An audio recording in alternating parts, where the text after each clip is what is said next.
Loraldia eskolako helburu nagusie euskal kultur transmisioa bermatzea da eskola arautuaren barruan. Loraldia eskolako prozesuak desberdinak izaten dire proiektuaren arabera. Kamara sartuko proiektuan lehenengoko 12 saiotan banatzen da, lehenengo 6 saioak transmisioari dagokionak dira, eta gero hurrengoko 6 saioak praktikotasunari eskaintzen zaizkio. Pentsatzen dut eraginkorra izan dela, ze adibidez hau azkeneko emaitza hau aurkezpen bat egitea, 3 eskola desberdin parte hartzea euskararen inguruan da euskal kulturaren inguruan saretxo bat sortzea da, eurek bebai euren egunerokotasunaren parte bilakatzea, eta azkenean hori da helburua, kultura presentzia bat eukitea momenturen baten, ez baldin bada 3 hilabete eta guztietan zehar bera, mintzat egun baten lortu dugu hori eukitea, eta bai, pentsatzen dut parte horretatik eraginkorra izan dela.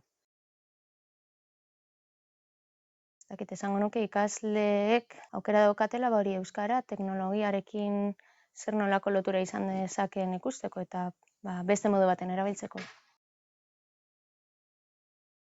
Oso divertigarria izan da, interesgarria baita ere. Divertigarria, gauza berriak ikasi egin ditut. Ikasi dugu lan egiten denok batera. Ona etortzea izan da, oso esperientzia bonita.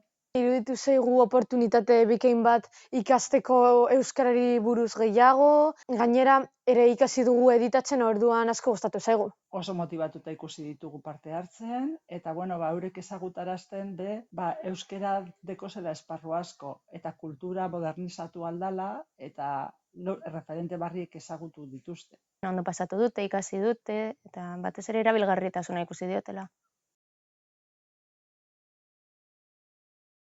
Bai.